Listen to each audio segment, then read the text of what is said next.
Assalamualaikum warahmatullahi wabarakatuh. Selamat pagi anak-anak Bu Guru. Bertemu kembali bersama Bu Guru hari ini dalam pembelajaran tematik ya. Hari ini kita akan memasuki tema baru, yaitu persatuan dalam perbedaan. Nah, buku yang kita gunakan adalah buku tematik 6B. Sebelum ke pembelajaran, marilah kita bersama-sama berdoa terlebih dahulu dengan mengucapkan basmalah. Bismillahirrahmanirrahim. Nah, teman-teman, pembelajaran tematik hari ini kita akan mulai dengan subtema 1, pembelajaran 1 dan 2. Ya. Tujuan pembelajaran hari ini yaitu setelah teman-teman mempelajari materi hari ini, teman-teman diharapkan yang pertama, teman-teman dapat menggali informasi dari teks sejarah yang dibaca. Selanjutnya, teman-teman dapat mendiskusikan makna proklamasi kemerdekaan Indonesia dalam kehidupan sehari-hari. Mampu menjelaskan cara tumbuhan menyesuaikan diri terhadap lingkungannya, serta mampu menuliskan pengalaman hidup rukun dalam kehidupan di sekolah. Nah, ini adalah 4 tujuan pembelajaran yang ingin dicapai oleh kita dalam pembelajaran hari ini.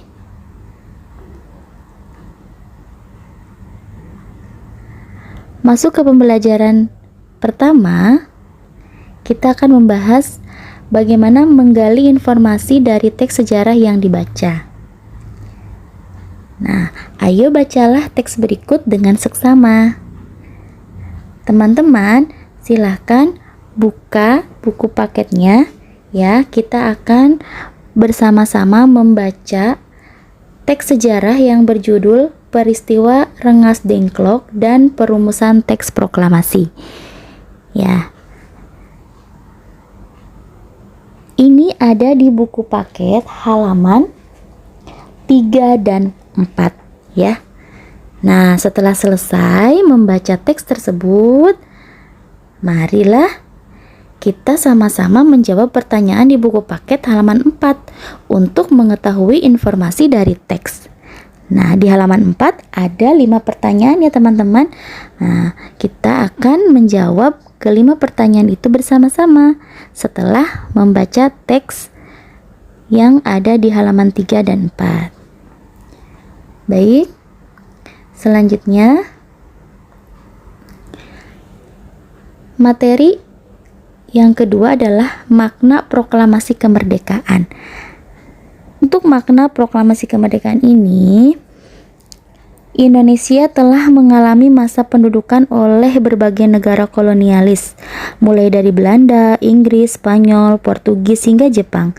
Selama masa itu, bangsa Indonesia banyak diadu domba dan diperlakukan dengan tidak adil. Perjuangan bangsa Indonesia awalnya bersifat kedaerahan, namun lama-kelamaan timbul kesadaran dari tokoh pejuang kemerdekaan untuk membuat pergerakan secara nasional. Rakyat Indonesia dari berbagai daerah mulai membuat organisasi yang bertujuan menyusun siasat untuk berupaya mendapat kedaulatan sebagai negara yang merdeka. Nah, puncak dari semua upaya itu adalah proklamasi kemerdekaan Indonesia. Proklamasi kemerdekaan ini memiliki makna yang sangat mendalam bagi bangsa Indonesia. Makna-maknanya itu antara lain, maknanya sebagai berikut. Yang pertama, sebagai puncak perjuangan bangsa Indonesia dalam meraih kemerdekaan.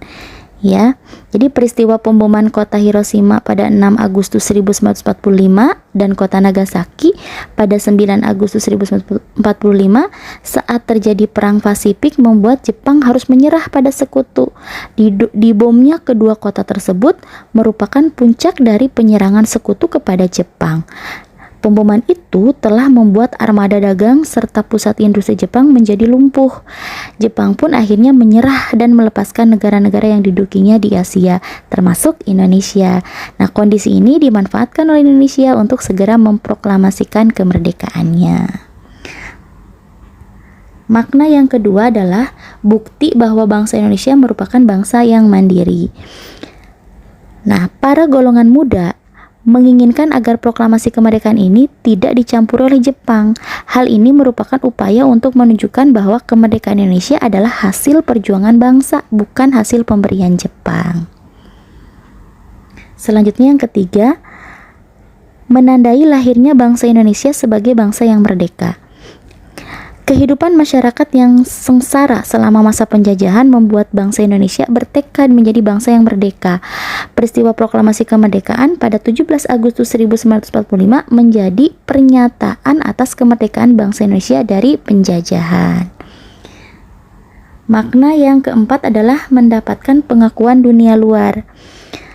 Pembacaan teks proklamasi kemerdekaan oleh Soekarno menjadi pengumuman kepada dunia bahwa Indonesia telah merdeka dan sejajar dengan negara lain sebagai bangsa yang berdaulat. Keadaan ini diikuti dengan pengakuan dari negara lain. Negara pertama yang mengakui kemerdekaan Indonesia adalah negara Mesir. Makna yang kelima yaitu landasan untuk bersikap terhadap dunia.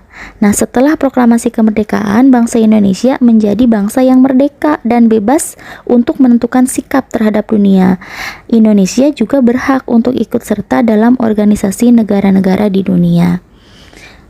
Itu teman-teman, 5 makna proklamasi kemerdekaan Indonesia ya. Selanjutnya kita lanjutkan materi berikutnya.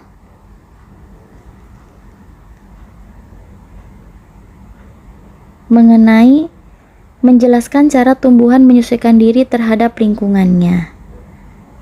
Nah, penyesuaian diri disebut juga sebagai adaptasi. Tujuan adaptasi adalah agar dapat bertahan hidup. Nah, tumbuhan yang melakukan penyesuaian diri atau adaptasi ini contohnya, teman-teman bisa lihat juga ya di buku paketnya. Ada di halaman 6, 7, dan 8. Nah, sekarang Bu Guru akan mengajak teman-teman untuk melihat bagaimana penyesuaian diri tumbuhan terhadap lingkungannya. Contohnya, tanaman kaktus. Nah, tanaman kaktus ini merupakan jenis tumbuhan yang hidup di daerah yang kering dan panas. Tumbuhan yang hidup di daerah yang kering dan panas disebut dengan tumbuhan xerofit. Kaktus mempunyai akar serabut yang lebat dan panjang yang dapat masuk jauh ke dalam tanah untuk menyerap lebih banyak air. Air telah terisap oleh akar, kemudian disimpan di dalam batang yang gemuk. Nah, batang kaktus memiliki kulit yang tebal dan berlapis lilin untuk mencegah terjadinya penguapan. Daun kaktus juga termodifikasi menjadi duri-duri kecil untuk mengurangi penguapan. Nah, ini contoh penyesuaian diri tumbuhan kaktus terhadap lingkungannya. Selanjutnya adalah penyesuaian diri tumbuhan eceng gondok. Nah, eceng gondok merupakan tumbuhan air atau yang disebut juga dengan hidrofit. Eceng gondok melakukan penyesuaian pada batang, daun, pangkal daun, dan akarnya. Nah, eceng gondok memiliki akar yang lebat untuk membantu menjaga keseimbangan saat mengapung. Selanjutnya, daun eceng gondok mengilap dan berlapis lilin agar tidak mudah membusuk di lingkungan air. Dan pangkal tangkai daun eceng gondok berongga yang berfungsi untuk membantu mengapung di air. Ya. Kemudian teratai. Teratai juga merupakan tumbuhan air seperti eceng gondok. Teratai tumbuh di dasar air, namun tangkai daunnya tumbuh memanjang sehingga helai daunnya selalu mengapung di atas permukaan air untuk mempermudah proses fotosintesis. Teratai memiliki daun yang lebar untuk mempermudah penguapan air. Batang teratai memiliki rongga-rongga udara yang berfungsi untuk membawa oksigen ke batang dan akar. Dengan begitu, walaupun batang dan akar berada di dalam air, teratai tetap dapat bernafas. Nah, itu penyesuaian dari tumbuhan teratai. Selanjutnya, Bakau ya, tumbuhan bakau. Tumbuhan bakau hidup di daerah rawa atau tepi pantai yang memiliki lingkungan perairan dengan kadar garam yang tinggi dan berlumpur. Lingkungan yang berlumpur sangat miskin oksigen. Untuk memperoleh oksigen, bakau menumbuhkan akar napas yang berfungsi untuk mengambil oksigen dari udara. Untuk beradaptasi dengan genangan air yang kadar garamnya tinggi, tumbuhan bakau mengumpulkan kandungan garam yang terserap di dalam daun tua, kemudian menggugurkan daunnya itu. Nah, itu bentuk penyesuaian dari tanaman bakau. Selanjutnya yang kelima adalah kantong semar. Nah, tumbuhan kantong semar tumbuh di rawa-rawa di mana kandungan nitrogennya sangat sedikit. Nitrogen merupakan zat penting yang dibutuhkan untuk pertumbuhan berbagai tumbuhan. Nah, untuk memenuhi kebutuhan nitrogennya, tumbuhan kantong semar mencerna serangga. Bagaimana tumbuhan kantong semar melakukannya? Nah, caranya adalah daun kantong semar itu termodifikasi menjadi seperti bentuk piala. Dinding di dalamnya menghasilkan nektar yang akan menarik serangga. Serangga yang masuk ke dalam piala akan terpeleset dan terjatuh ke dalam cairan di dalam piala. Nah, cairan inilah yang kemudian melarutkan serangga sehingga tumbuhan kantong semar dapat menyerap kandungan nitrogennya. Selanjutnya adalah tanaman Venus. Nah, tumbuhan Venus juga merupakan pemakan serangga atau insektivor. Daun Venus berengsel dan berbulu. Daun tersebut terbuka menunggu serangga hinggap. Ketika serangga hinggap, kedua bagian daun akan mengatup dengan cepat. Serangga tersebut kemudian akan dicerna di dalam daun untuk diserap nitrogennya. Yang ketujuh adalah Drosera. Nah, tumbuhan lain juga yang merupakan pemakan serangga adalah Drosera. Tumbuhan ini menghasilkan nektar yang dapat menarik serangga. Saat serangga hinggap, serangga tersebut akan terperangkap zat lengket yang dihasilkannya. Nah, itulah 7 bentuk penyesuaian tumbuhan terhadap lingkungannya ya, teman-teman. Mudah-mudahan teman-teman bisa memahami ya. Kita lanjutkan ke pembelajaran 2. Nah, pembelajaran 2 ini yaitu tentang pengalaman hidup rukun dalam kehidupan di sekolah. Kebersamaan dan persatuan itu akan dapat tercipta jika menerapkan sikap hidup rukun. Nah, salah satu contoh hidup rukunnya adalah terdapat pada gambar berikut. Apa ya? Gambarnya tentang kegiatan siswa di sekolah, yaitu melaksanakan kegiatan olahraga, yaitu olahraganya sepak bola. Nah, sepak bola ini juga merupakan salah satu bentuk ya, bentuk dari hidup rukun. Jadi bermain bola bersama dengan teman dengan berbagai suku merupakan salah satu contoh hidup rukun. Selanjutnya adalah tugas teman-teman. Tugasnya untuk hari ini adalah silakan kerjakan halaman 10 nomor 1 dan 4, kemudian halaman 15 nomor 3 dan 4. Tugas ini silakan dikerjakan di buku paketnya masing-masing, tapi tidak usah dikirim ke bu guru ya, hanya untuk pemahaman saja. Terima kasih untuk hari ini. Wassalamualaikum warahmatullahi wabarakatuh.